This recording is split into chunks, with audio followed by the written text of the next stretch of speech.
से। भगवत करो द्वेषम भ्रातर्वध अनुस्मरण, भाई के वध का स्मरण करके भगवान से द्रोह करने लगा। सोचा भगवान के पास अधिक शक्ति है, मेरे पास कम है, मुझे और शक्ति चाहिए।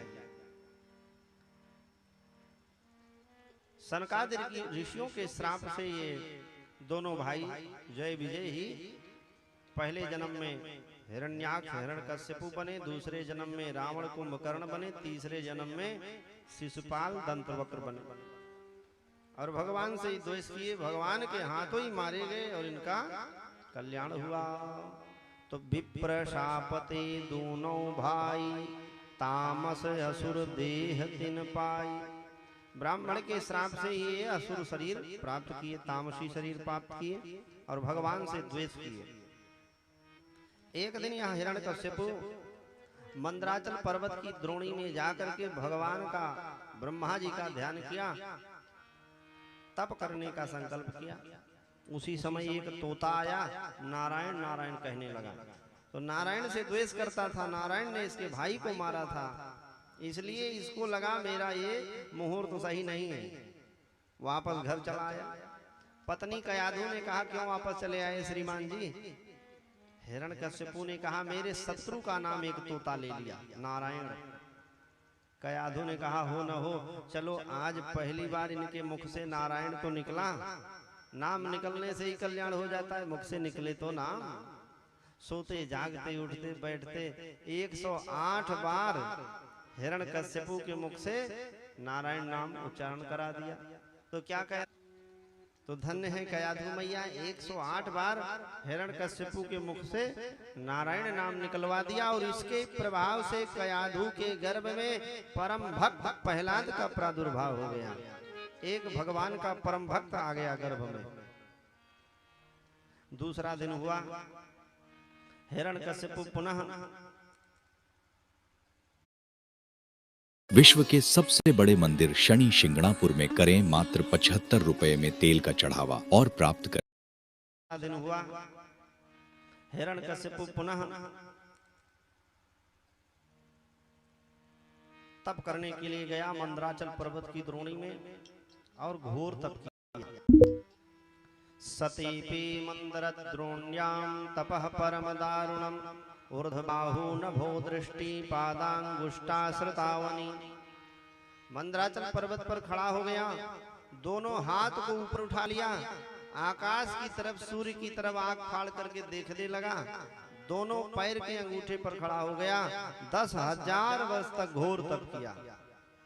सूर्य की तरफ कौन देख सकता है, बल्ब लगे हैं, इनको देख लो भी आंखें बंद हो जाए। घोर तप किया महाराज। ब्रह्मा जी प्रसन्न हो गए, ब्रह्मा जी प्रकट हो गए। उत्तिष्ठोत्तिष्ठ भद्रं ते तपः सिद्धोषि काश्यपः। हे कश्यप के पुत्र हिरण्यकश्यप, उठ जाओ, खड़े हो जाओ, तुम्हारी तपस्या पूर्ण हो गई, वरदान मांग लो। हिरण्यकश्यप ने कहा मुझे अमर कर दो ब्रह्मा जी। ब्रह्मा ने कहा मैं खुद अमर नहीं हूं, मेरी भी मृत्यु हो जाती है, मैं अमर नहीं कर सकता, कोई दूसरा वरदान मांग लो। हिरण्यकश्यप ने कहा तुम्हारे द्वारा बनाई गई सृष्टि में 84 लाख योनियों में किसी जीव से मेरी मृत्यु ना हो। ब्रह्मा जी ने कहा तथास्तु। तुम्हारे द्वारा बनाए गए 12 महीनों में मेरी मृत्यु ना हो। ब्रह्मा ने कहा ठीक है। किसी अस्त्र शस्त्र से मेरी मृत्यु ना हो। ब्रह्मा जी ने कहा ठीक है। अपनी बुद्धिमती के अनुसार सारा वरदान मांग लिया। न ऊपर मरू, न नीचे मरू, न जल में मरू, न थल में मरू, न बाहर मरू, न भीतर मरू। फिर सोचा अब तो मैं अमर ही हो गया, जब कहीं मरूंगा ही नहीं, अमर ही।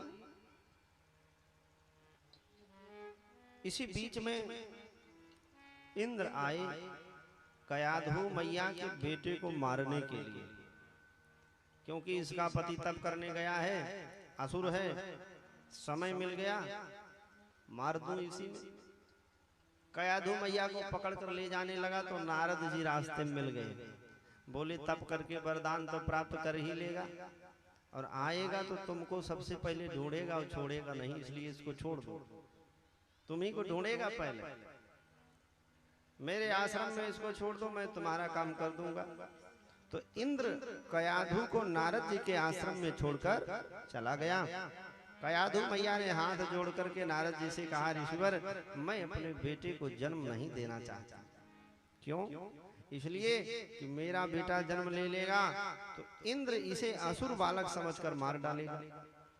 तो नारद जी ने आशीर्वाद दिया, देवी कयाधु जब तक तुम्हारा पति तपस्या पूर्ण नहीं कर लेगा तब तक ये जन्म ही नहीं लेगा।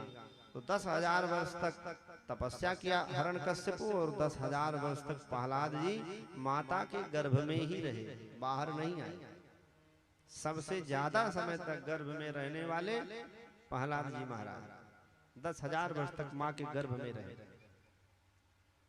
और जब जन्म लिया तो भगवान के परम भक्त होकर के जन्म लिए, क्योंकि माँ के गर्भ में रहते हुए नारद जी से सारा ज्ञान विज्ञान भक्ति प्राप्त कर लिया था, नवधा भक्ति प्राप्त कर लिया था। प्रहलाद जी और अभिमन्यु ये दो माँ के गर्भ में ही विद्याओं को प्राप्त कर लिए थे। बालक जब 3 महीने का गर्भ में हो जाता है तो उसको समझ आ जाती है, वो सुनने लगता है, समझने लगता है। अगर माँ नियम पूर्वक रहे तो बालक बड़ा तेजस्वी होगा।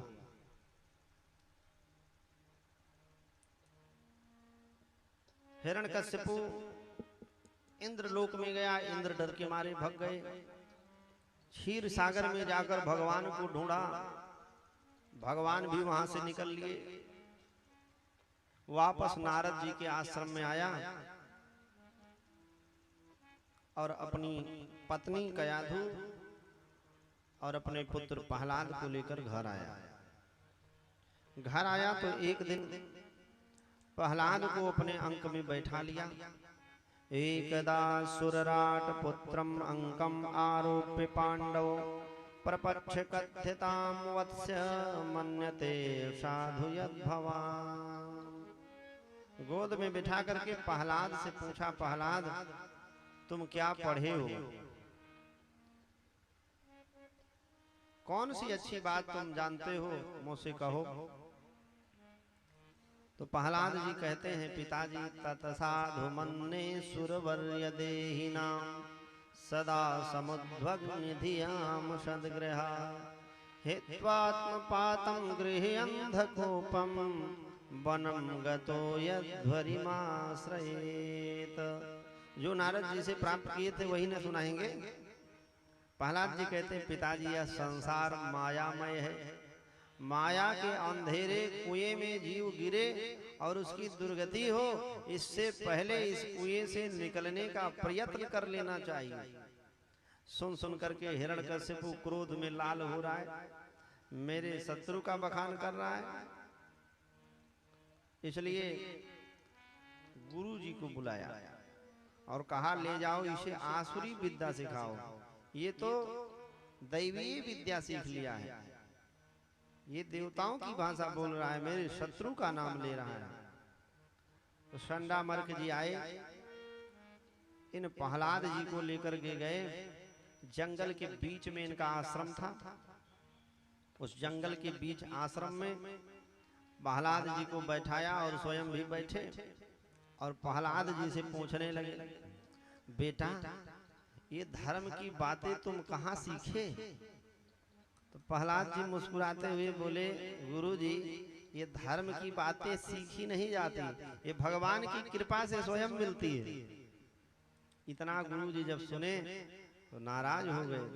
बगल में दूसरे शिष्य बैठे थे, उनसे कहा, मेरी छड़ी लाओ। तो आनीयता मरे बेत्रम अस्माकं यशस्करम कुलांगारश्च दुर्बुद्धे चतुर्थोष्योदितो दमा दयते चंदन बने जातो हम कंटकद्रुमः। दयते चंदन बने जातो हम कंटकद्रुमः। मेरी छड़ी लाओ, अभी इसकी बुद्धि मैं ठीक करता हूँ। कुलांगार, तू कुल का नाश करने के लिए आया है। दैत्यों के चंदन वन में तू बबूल का कांटा बनकर आया है। गुरु जी ने प्रहलाद को बहुत डांटा। प्रहलाद जी चुपचाप होकर के गुरु जी की डांट को सुन लिए और प्रेम से गुरु जी के आश्रम में रहने लिए। गुरुजी जो कुछ भी पढ़ाते प्रहलाद उसको सुन लेते और बाद में अकेले में भगवान का भजन करते। एक दिन हिरण्यकश्यपु प्रहलाद को बुलाया और कहा, प्रहलाद गुरुजी से तुम क्या सीखे? साथ में गुरुजी भी आए थे। गुरुजी ने जो कुछ सिखाया था वो सब प्रहलाद ने कहा ही नहीं। गुरुजी ने सोचा इसको तो मैं बहुत कुछ सिखा के लाया हूं, आज मेरा बड़ा जय जयकार होगा। खूब प्रसन्नता में खड़े थे। लेकिन जब हिरण्यकश्यपु ने पूछा प्रहलाद से, प्रहलाद क्या तुम पढ़कर आए हो, क्या सीखा तुमने? तो प्रहलाद को लगा पिताजी का मूड अच्छा लग रहा है, लगता है इनका भाव बदल गया है, ये भी भगवत भक्त हो गए हैं। और कहा, पिताजी मैं 9 पाठ पढ़ा हूं। बोले सब याद? बोले सब याद। सुनाओ। तो प्रहलाद जी 9धा भक्ति सुनाने लगे। श्रवणम कीर्तनम विष्णु स्मरणम पाद सेवनम अर्चनम वंदनम दास्यम सख्यम आत्मनिवेदनम। पिताजी पहले भगवान का भजन सुनना चाहिए, उनकी कथा सुनना चाहिए, भगवान की कथा। श्रवणम कीर्तनम विष्णु, और जो सुनो श्रवण करो उसका कीर्तन करो प्रेम पूर्वक, भगवान के चरण की सेवा करो। खुद में भर रहा है, ये क्या बता रहा है? श्रवणम कीर्तनम विष्णु स्मरणम पाद सेवनम अर्चनम वंदनम दास्यम सख्य आत्मनिवेदनम। भगवान की अर्चना करो, आरती करो, भगवान को स्तुति सुनाओ, भगवान से कोई संबंध बना लो, मित्र का, पिता का, पुत्र का कोई एक संबंध बना लो। पिताजी प्रहलाद जी पिताजी को 9धा भक्ति सुना रहे हैं, बगल में गुरुजी थर-थर कांप रहे हैं, कहीं मेरे ऊपर गाज न गिर जाए। प्रहलाद जी सुना ही रहे थे, इतने में गुरुजी ने कहा, राजन न मत प्रणीतम न पर प्रणीतम सुतो वदस्तौ इंद्र शत्रु नैसर्गकीयं मतिरस्थ राजन नियच्छमन्युं कददाश्ममानः। न मत प्रणीतम न पर प्रणीतम, इसे ना तो मैं सिखाया हूं न किसी और ने सिखाया है। तो क्या अपने आप सीख लिया? हाँ। नैसर्गकीयं मतिरस्थ राजन, हे राजन इसकी ये बुद्धि नैसर्गिक है, जन्मजात है, ये पैदा हुआ उसके पहले से इसको ये बुद्धि मिल गई, लेकर पैदा हुआ है। हिरण्यकश्यपु क्रोध में दैत्यों को बुलाया और कहा, ले जाओ इसे मार डालो, ये मेरे शत्रु का जय जयकार कर रहा है, ये मेरे कुल का नाश करने वाला है, इसको देख करके मेरे और लोगों पर क्या छाप पड़ेगी, सब भगवान का भजन करने लग जाएंगे तो मेरा साम्राज्य खत्म हो जाएगा।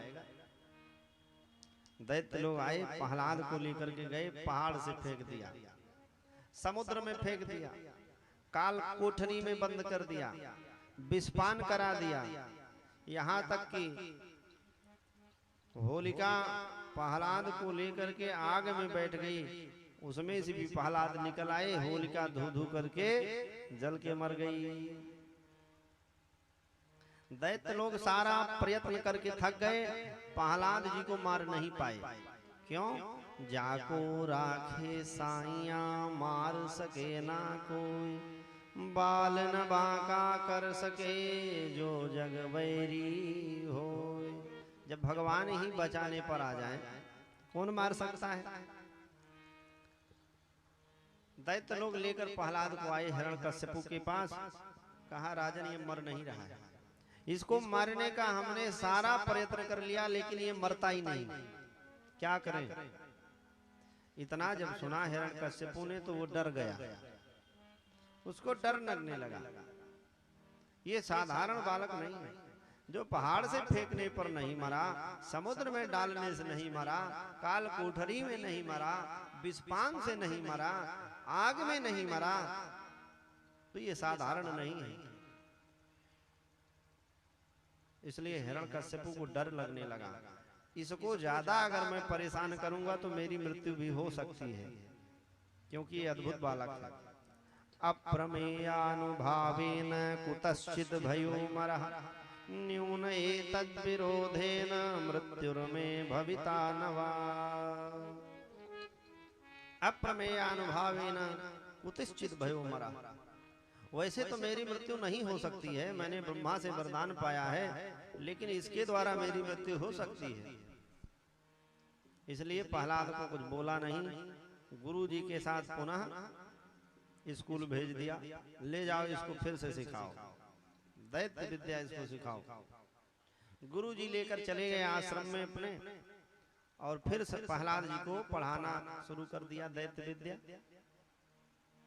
प्रहलाद जी पढ़ लेते, जब गुरु जी आश्रम से बाहर चले जाते तो सब बच्चों को बैठा करके उनको शिक्षा देने लगे। बच्चों देखो, ये आसुरी विद्या जीव को मार डालती है, घोर कष्ट जीव को मिलता है, अनेक प्रकार की योनियों में कष्ट भोगता रहता है, उसका कल्याण नहीं होता। इसलिए बच्चों बचपन से ही भगवान की भक्ति करना चाहिए। प्रहलाद जी ने कहा, बच्चों कौमार आचरित प्राज्ञो धर्मं भागवतानि दुर्लभम मानुषं जन्मः तदप्यध्रुव अर्थदम्। प्रहलाद जी ने कहा, बच्चों कुमार अवस्था में ही भगवान का भजन करना चाहिए। बुढ़ापा किसने देखा है? बचपन में सिखाया गया धरा धाम सत्य है, जवानी में बताया गया अर्थ काम सत्य है। जब पंछी पिंजड़े से उड़ चला तब लोगों ने कहा राम नाम सत्य है। बचपन से की गई भक्ति दृढ़ होती है, बुढ़ापा में फिर भक्ति नहीं होती है। इसलिए बच्चों, बच्चे भी मरते हैं, बूढ़े भी मरते हैं, युवा भी मरते हैं, कुछ तो गर्भ के भीतर ही मार दिए जाते हैं। इसलिए जीवन का कोई भरोसा नहीं है। तदप्यध्रुवार्थदम्, बड़े भाग मानुष तन पावा, बड़े भाग से मानव शरीर मिलता है, तो इसमें कमी भी है, क्योंकि ये कब समाप्त हो जाए कुछ पता नहीं। इसलिए भगवान का भजन करके अपना आत्म कल्याण कर लेना चाहिए। और जिसने बुढ़ापे का इंतजार किया तो यावत् स्वस्थइदं कलेवर गृहं यावच्च दूरे जरा आत्मश्रेयस्तावदेव विदुषा कार्या प्रयत्नो महान् प्रोद्दीप्ते भवने च कूप खननम प्रत्युद्यमः कीदृशः। जब तक यह शरीर स्वस्थ है, जब तक यह कलेवर स्वस्थ है, तब तक आत्मा के कल्याण के लिए महान प्रयत्न कर लेना चाहिए। और अगर नहीं किया व्यक्ति, तब बुढ़ापे का इंतजार किया, तब जैसे घर में आग लगी हो, बुझाने के बजाय तुरंत व्यक्ति कुआं खोदे, कुआं जब बन जाएगा, तैयार हो जाएगा, तब पानी निकालेंगे, तब घर बुझाएंगे, तो क्या फायदा?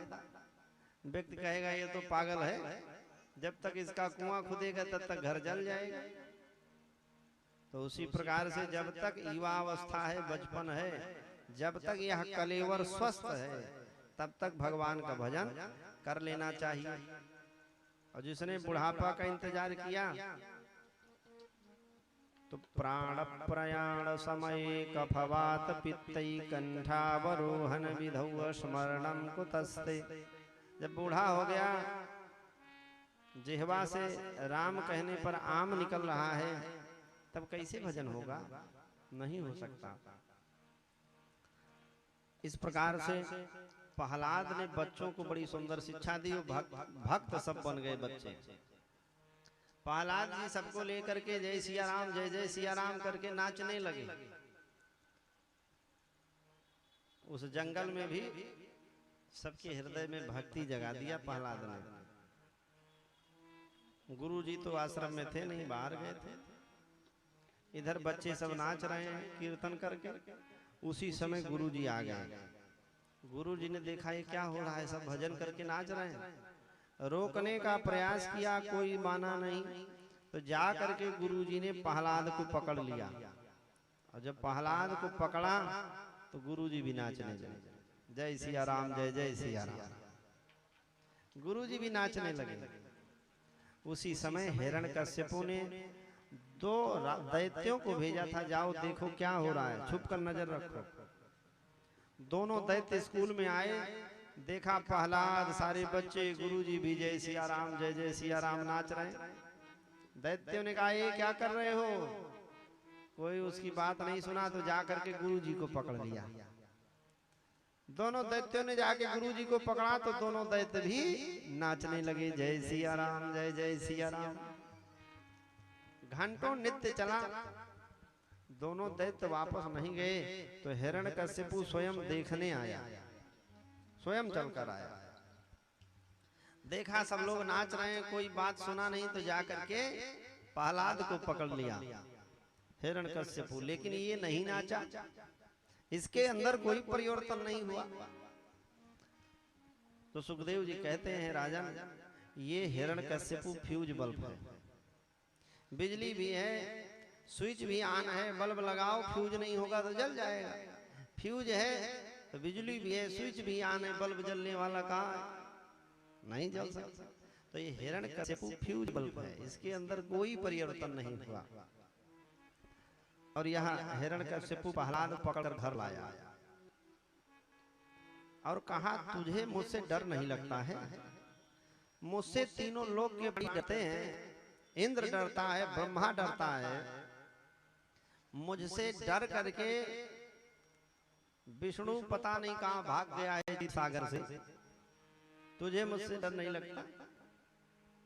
प्रहलाद मुस्कुराते हुए कहते हैं, पिताजी न केवलम में भवतस्य राजन स्वै बलम बलिनाम चा परेशान।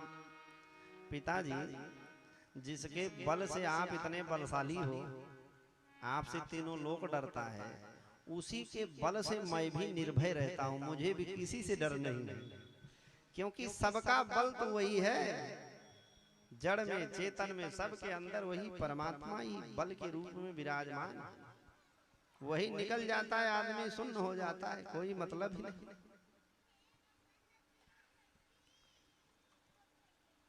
हिरण्यकश्यपु ने कहा, प्रहलाद कहां है तेरा भगवान? बुलाओ, मैं भी उससे मिलना चाहता हूं। प्रहलाद ने कहा, पिताजी वो तो सब जगह है, वो मुझ में है, आप में है, कण कण में है, क्षण क्षण में है। और जो परमात्मा सब जगह है, उसको बुलाने की क्या जरूरत है? यस्त्वया मंद भाग्योक्तो मदन्यो जगदीश्वरः क्वासो यदि च सर्वत्र कस्मात् स्तंभे न दृश्यते। वो सब जगह परमात्मा है। तो हिरण्यकश्यपु ने कहा, सब जगह है तो मुझे क्यों नहीं दिख रहे हैं? क्या इस खंभे में भी भगवान है? प्रहलाद ने कहा, हाँ पिताजी, इस खंभे में भी भगवान है, मुझे तो साफ दिख रहे हैं। हिरण्यकश्यपु ने कहा, फिर मुझे क्यों नहीं दिख रहे हैं? प्रहलाद ने कहा, मुझे तो बिल्कुल दिख रहे हैं, ये बैठे हैं, देखिए। प्रहलादस्त यदीश्वरो बदहरि सर्वत्र मे दर्शय स्तंभे चैवैतब्रुवन्त असुर तत्राविराशे धरिः। हिरण्यकश्यपु ने सोचा, ये विष्णु बड़ा मायावी है, ये मुझे नहीं दिख रहा है, मेरे बेटे को दिख रहा है, तो निश्चित रूप से इसमें होगा। गदा उठाया, क्रोध में कंधे पर रखा और दौड़ता हुआ गया, एक मुक्का मारा उस खंभे में। भगवान उस खंभे को फाड़ कर प्रकट हुए। बोलिए नरसिंह भगवान की जय हो। स्तंभा गर्जमानो गगड गड ब्याल चंद्रोद दृष्टः व्योमा भूत पाट्यमान पपट पट पटस दाढ़मान सडाभिः दिष्टाग्रे काट्यमानक ककट कट कट स्तूयमान सुरेन्द्रैः निष्क्रांतो हास्ययुक्तः गह गह गहनं पादुमां नारसिंहः। भगवान नरसिंह गर्जना करते हुए इस खंभे को फाड़कर प्रकट हो गए। प्रहलाद ने कहा, भगवान सब जगह है, हिरण्यकश्यपु ने कहा क्या इस खंभे में भी है? तो भगवान के भक्त प्रहलाद ने कहा हाँ, इस खंभे में भी भगवान हैं। तो सत्यम विधातुम नृजभृत्य भाषितम, भगवान जब सब जगह है तो कहीं से भी आ सकते थे ना, नीचे से आ जाते, ऊपर से आ जाते, या हिरण्यकश्यपु के भीतर भी थे, उसकी छाती को फाड़कर प्रकट हो जाते। लेकिन नहीं, भक्त प्रहलाद ने कह दिया पिताजी इस खंभे में भगवान हैं, इसलिए भक्त के वचन को सत्य करने के लिए भगवान खंभा फाड़ के प्रकट हुए। सत्यम विधातुम नृजभृत्य भाषितम, अपने भक्त के वचन को सत्य करने के लिए भगवान खंभा फाड़ कर प्रकट हुए। भगवान आगे बढ़े। भगवान का स्वरूप बड़ा विचित्र था। कराल दृष्टम करवाल चंचलम क्षुरांत्र जिह्वा भ्रुकुटी मुखोल्बणम, भगवान के दांत बड़े भयानक थे। कराल दृष्टम करवाल चंचलम, भगवान की जिह्वा छुरे के समान बाहर लप लप करती हुई निकल रही है। भयंकर आंखें धधकती हुई अंगार के समान, कानों के छिद्र मानो कोई कंदरा हो पर्वत की, श्वेत श्वेत बाल सारे आकाश मंडल में फैले हुए हैं, जैसे सफेद सफेद बादल सारे नभ में छा जाएं, उसी प्रकार से भगवान के बाल सब छाए हुए थे नभ मंडल में। ये देवता कोई पास नहीं आ रहा। देवताओं ने सोचा पता नहीं भगवान हिरण्यकश्यपु को मार पावे कि न मार पावे, और यदि हम भी पहुंच गए और हिरण्यकश्यपु बच गया तो बाद में हम लोगों को छोड़ेगा नहीं, यही कहेगा हमारा तमाशा देखने आए थे। इसलिए सब देवता भगवान के बाल के बादल के ओंठ से देख रहे हैं। घनच्छदा भारत सर्वधिषणपा, घन के ओट से, बादल के ओट से, आड़ से सब देवता ये दृश्य देख रहे हैं। भगवान आगे बढ़े, हिरण्यकश्यपु को जाकर पकड़ लिए। जैसे गरुड़ जी सर्प को पकड़ लें, पूंछ और फन दोनों फनफनाए छूट न पाए, इसी प्रकार से भगवान ने हिरण्यकश्यपु को पकड़ लिया। हिरण्यकश्यपु छुड़ाने का प्रयास करता लेकिन छूट नहीं पाता। भगवान ने छोड़ दिया फिर उसे, और जैसे ही छोड़ा वैसे सब देवता बादल की ओर से भाग गए। भागो भागो, छूट गया, अब ये छोड़ेगा नहीं। डर के मारे सब देवता भाग गए और भगवान फिर उसको पकड़ लिए। भगवान का स्वरूप बड़ा भयानक है। कंधे के ऊपर शेर के समान, कंधे के नीचे मनुष्य के समान, लंबे लंबे नाखून है, भयानक दांत है, लाल लाल आंखें धधक रही हैं, बड़ा भारी स्वरूप भगवान का। शेर के रूप में आए हैं तो शेर जैसी लीला भी करेंगे। शेर अपने शिकार को एक बार में नहीं मारता, दौड़ा दौड़ा के मारता है, घायल कर करके मारता है। तो भगवान उसको पकड़ लें कस करके, फिर छोड़ दें, फिर पकड़ लें, फिर छोड़ दें, और फिर अंत में हिरण्यकश्यपु को लेकर के भगवान चौखट पर बैठ गए और उसको अपने पैर पर लिटा दिया। नीचे के दोनों हाथ से उसके गले को और पैर को कसकर पकड़ लिया और कहा क्या वरदान प्राप्त किया है ब्रह्मा से? हिरण्यकश्यपु ने कहा मैं न नीचे मरूंगा न ऊपर मरूंगा। भगवान ने कहा तू मेरे गोद पे है, विराट पुरुष का शरीर है ब्रह्मांड, तो इसमें ऊपर नीचे क्या है? तो एक गोला है।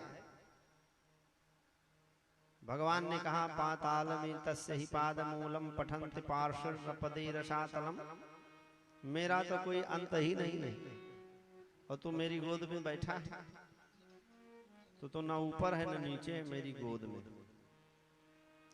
फिर कहा न मैं भीतर मरूंगा न बाहर मरूंगा।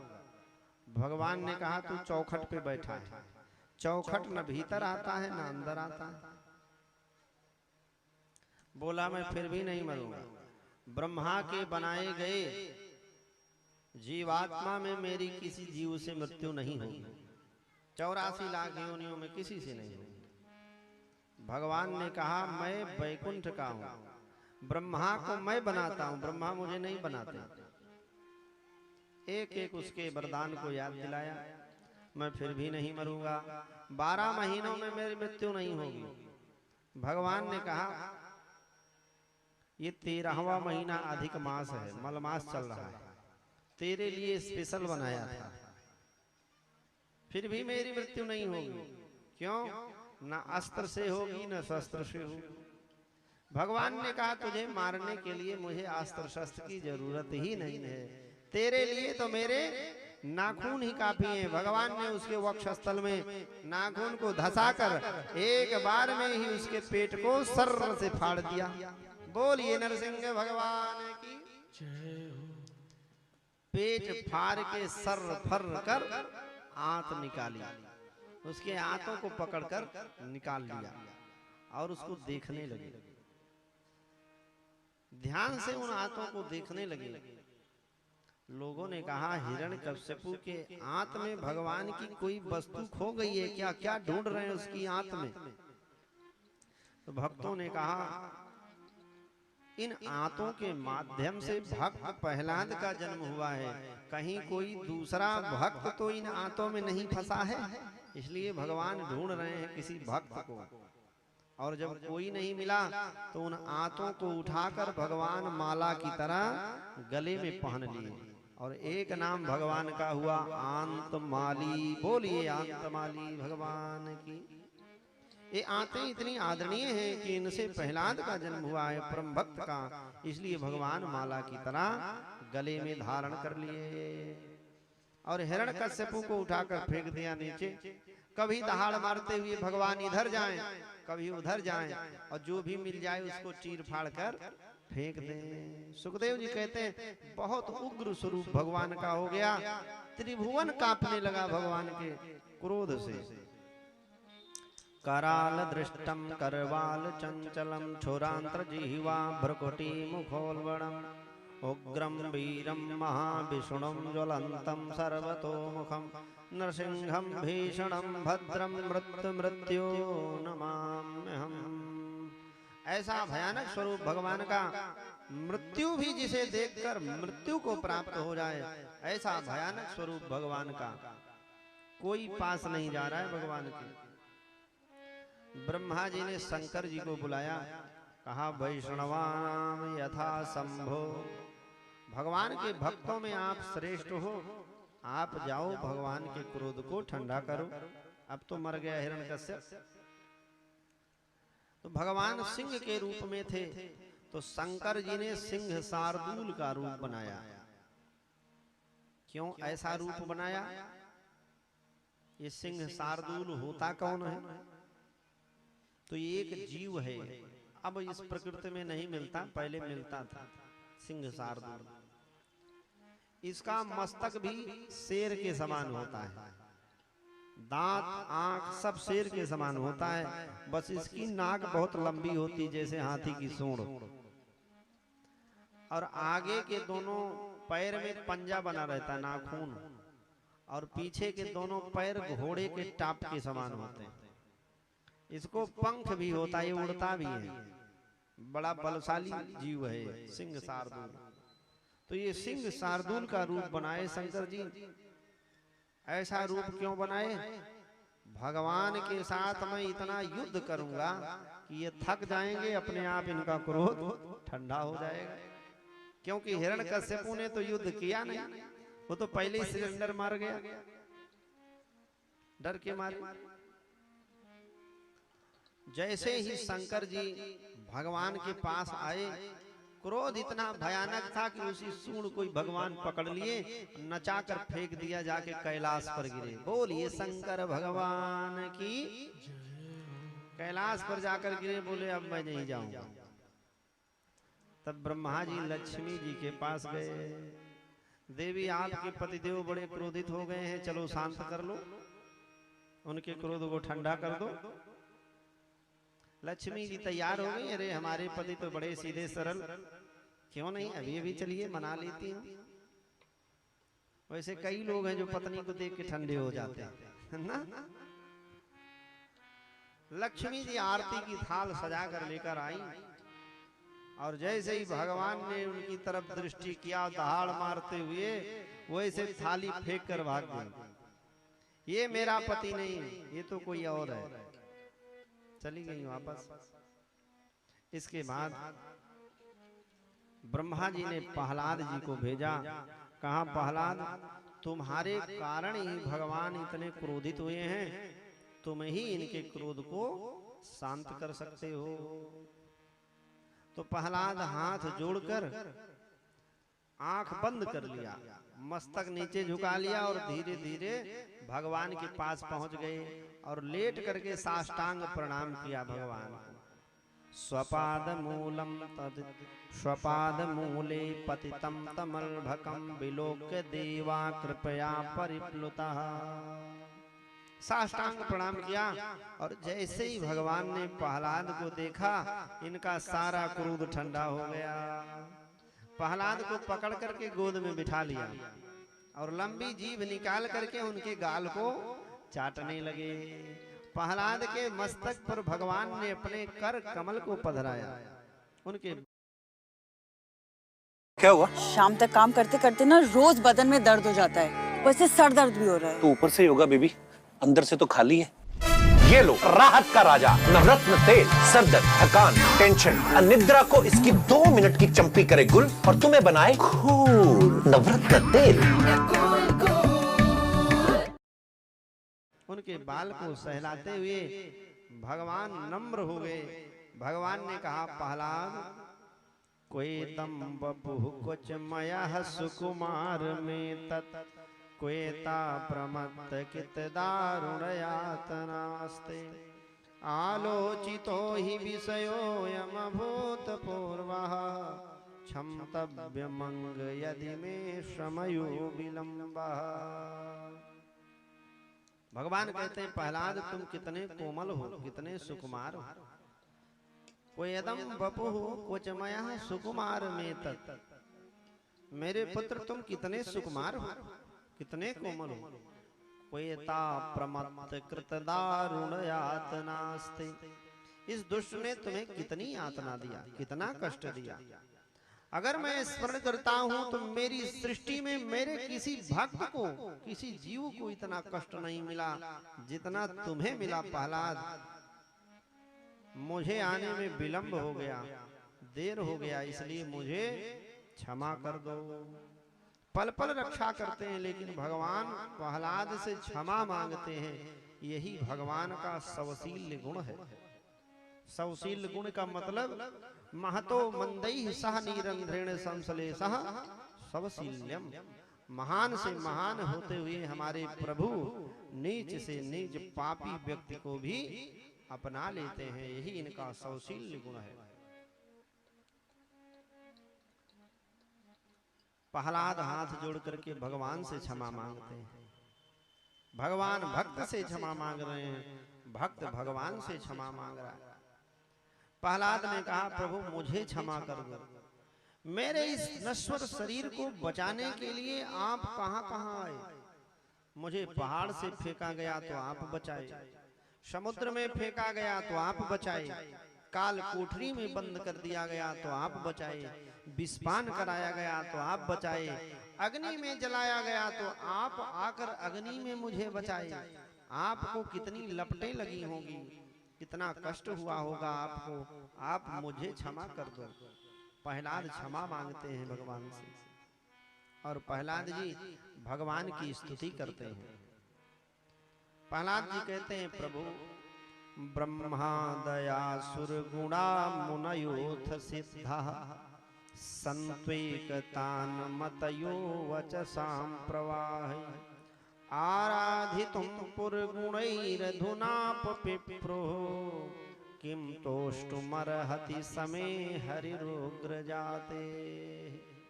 प्रभु ब्रह्मा आदि देवता ऋषि मुनि सिद्ध जन इनकी बुद्धि निरंतर सत्य गुणों में स्थित रहती है। आपका ध्यान करते रहते हैं, आपका भजन पूजन करते रहते हैं, फिर भी आपको ये संतुष्ट नहीं कर पाते हैं, तो आप मुझ असुर बालक से कैसे संतुष्ट हो सकते हैं? प्रहलाद जी कहते हैं, प्रभु आपको किसी प्रकार से प्रसन्न नहीं किया जा सकता मेरी बुद्धि के अनुसार। प्रहलाद जी कहते हैं, प्रभु मैं ऐसा समझता हूं कि आपको कोई प्रसन्न नहीं कर सकता। कैसे?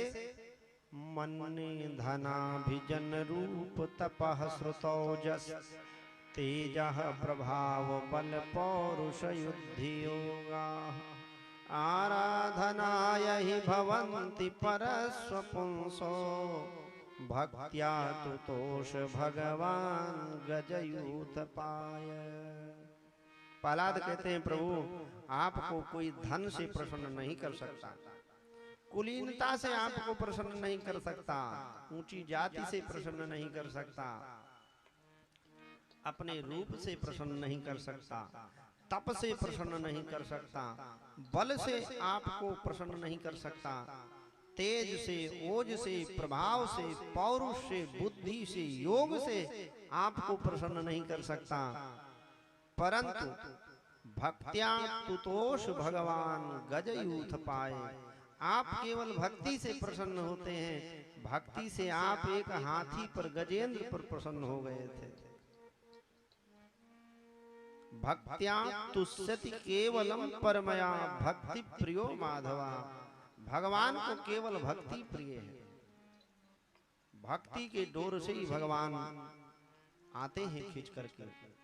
प्रहलाद जी महाराज कहते हैं, प्रभु जिह्वे का अच्युत विकर्षति मां वितृप्ता शिशुनोन्यतस्बुद्धगरम श्रमणम कुतश्चित् घ्राणो नदश्च फलदृक्वच कर्म शक्तिः बहवः शपत्नैव गेह पतिं लुणन्ति। गृहस्थ में फंसा हुआ व्यक्ति जंजाल में फंसा रहता है, आपको याद नहीं कर पाता प्रभु। गृहस्थ के जंजाल उसको अपने फंदे में बांध कर रखते हैं, उसी में फंसा रहता है। उसकी इंद्रियां उसको अपने विषयों की तरफ खींचती हैं। आंख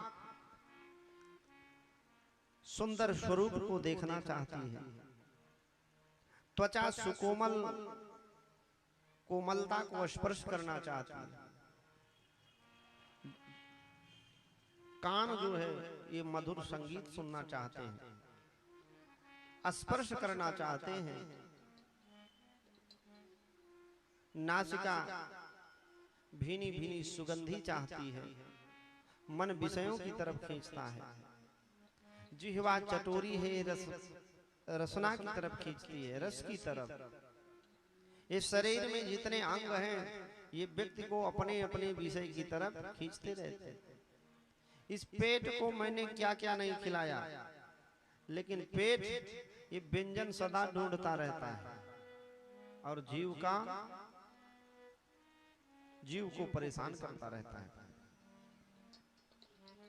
उसी प्रकार से ये इंद्रियां जीव को परेशान करती हैं। जैसे एक पुरुष की कई पत्नियां हो और वो पत्नियां पति को अपने अपने कमरे में खींच के ले जाएं और जीव की विडंबना हो, उसी प्रकार से प्रहलाद कहते हैं, प्रभु मेरी इंद्रियों को शांत कर दीजिए, मेरी कामना को शांत कर दीजिए, मेरी कामना नष्ट हो जाए।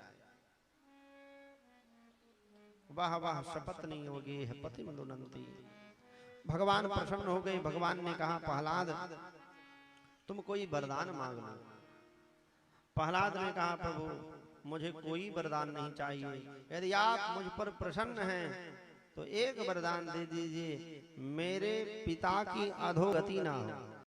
इतना सताया हिरण्यकश्यपु ने, लेकिन भक्त प्रहलाद अपने पिता के कल्याण की याचना कर रहे हैं भगवान से। भगवान द्रवित हो जाते हैं। भगवान को लगा प्रहलाद के पिता को मुझे मारना नहीं चाहिए, कुछ भी हो मेरे भक्त का पिता था। एक वचन दिया भगवान ने, प्रहलाद तुम्हारे वंश में कोई कितना बड़ा नास्तिक क्यों नहीं हो जाएगा, मैं उसे मृत्यु दंड नहीं दूंगा। तो प्रहलाद के वंश में जितने लोग हुए भगवान उनको मृत्यु दंड नहीं दिए हैं। भगवान ने प्रहलाद से कहा, प्रहलाद मेरी एक इच्छा है कि तुम राजा बनो, तुम इस राज गद्दी पर बैठो, शासन करो। प्रहलाद ने कहा, नहीं प्रभु, इस राज गद्दी पर मेरे दादा हिरण्याक्ष बैठे, उनकी बुद्धि खराब हो गई। मेरे पिता हिरण्यकश्यप बैठे, उनकी बुद्धि खराब हो गई। इस पर मैं बैठूंगा तो मेरी भी बुद्धि खराब हो जाएगी, इसलिए मैं इस राज गद्दी पर नहीं बैठूंगा। भगवान नरसिंह ने कहा, प्रहलाद इस राज गद्दी पर मैं बैठ करके इसको शुद्ध कर दे रहा हूं। आप इस राज गद्दी पर बैठोगे तो आपकी बुद्धि कभी दूषित नहीं होगी। तो भगवान नरसिंह उस राज गद्दी पर बैठ गए, इसलिए राज गद्दी को सिंहासन कहा जाने लगा। बोलिए नरसिंह भगवान की। तो प्रहलाद जैसा प्रेम, भक्ति, समर्पण हो, विश्वास हो तो भगवान निश्चित रूप से दर्शन देंगे कि जरा तारों से तारे मिला करके दे,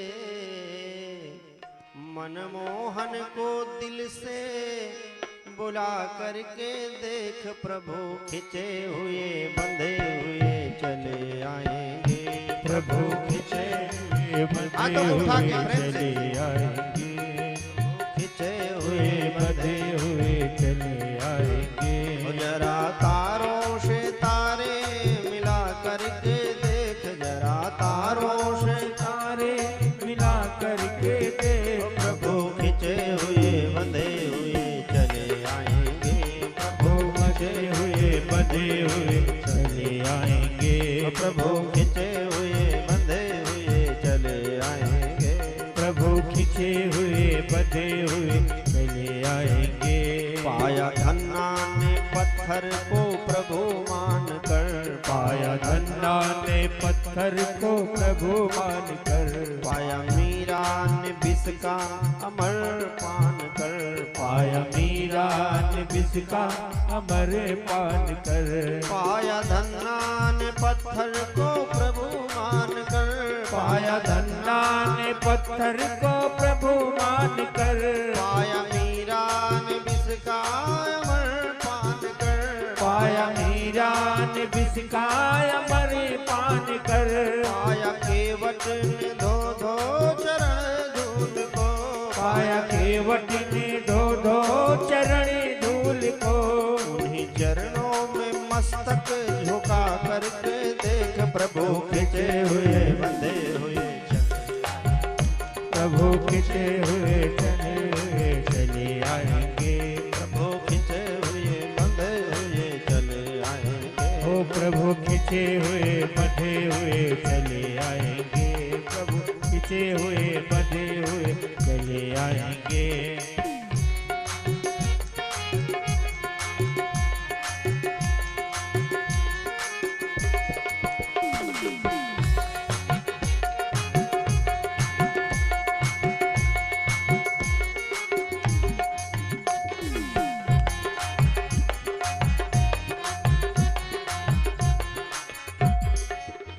पाया जिसने भी उसको मिला प्रेम धाम, पाया जिसने भी उसको मिला प्रेम धाम, तरे पत्थर लिखा जिस पे रघुबर का नाम, तरे पत्थर लिखा जिस पे रघुबर का नाम, पाया जिसने भी उसको मिला प्रेम धाम, पाया जिसने भी प्रभु को मिला प्रेम धाम, तरे पत्थर लिखा जिस पे रघुबर का नाम, तरे पत्थर लिखा उस पे प्रभु जी का नाम, तेरी नैया किनारे से क्यों ना लगे, तेरी नैया किनारे से क्यों ना लगे, नाम उनका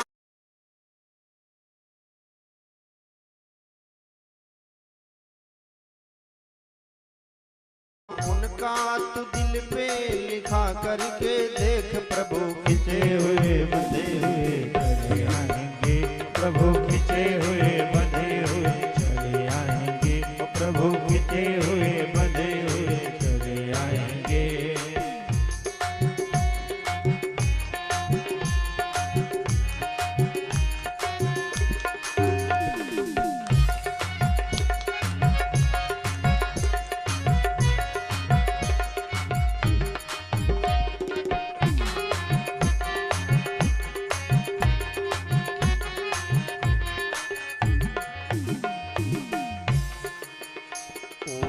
ठाकुर पुजारी तो बन करके देख, ओ है ठाकुर पुजारी तू बन करके देख, ओ है दाता भिखारी तो बन करके देख, ओ है दाता भिखारी तू बन करके देख, ओ है ठाकुर पुजारी तू बन करके देख, ओ है ठाकुर पुजारी तू बन करके देख, ओ है दाता भिखारी तू बन करके देख, ओ है दाता भिखारी तू बन करके देख, उनके दर से नहीं कोई खाली गया, उनके दर से नहीं कोई खाली गया, उनके आगे तू झोली फैला करके देख, प्रभु खिंचे हुए बंधे हुए चले आए, प्रभु खिंचे हुए बंधे हुए चले आएंगे, प्रभु खिंचे हुए बंधे हुए चले आएंगे। जरा तारों से तारे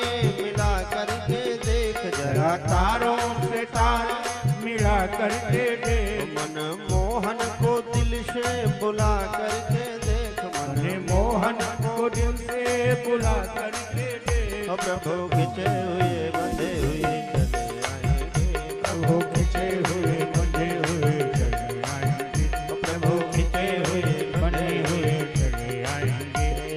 राधे राधे राधे राधे बरसाने में, राधे बरसाने में, राधे राधे वृंदावन में, राधे राधे नवलकुंड में, राधे राधे रंगनाथ में, राधे राधे रंगनाथ में, राधे राधे कालियता पे, राधे राधे कालियता पे, राधे राधे बालघाट में, राधे राधे बालघाट में, राधे राधे जीवन में, राधे राधे देवन में, राधे रमण रेत में, राधे राधे रमण रेत में, राधे राधे रमण रेत में, राधे राधे बरसाना में, राधे राधे बरसाना में, राधे राधे गिरिराज में, राधे राधे गिरिराज में, राधे राधे मानसगंगा, राधे राधे मानसगंगा, राधे राधे राधा कुंड में, राधे राधे राधा कुंड में, राधे राधे हरवीरवन में, राधे राधे हरवीरवन में, राधे राधे मोरकुटी में, राधे राधे मोरकुटी में, राधे राधे राधे राधे, राधे राधे राधे राधे, राधे राधे राधे राधे, राधे राधे राधे राधे, राधे राधे राधे राधे, राधे राधे राधे राधे राधे राधे राधे राधे राधे राधे राधे राधे राधे राधे राधे राधे राधे राधे राधे, राधे बोली राधा कृष्ण भगवान की जय हो।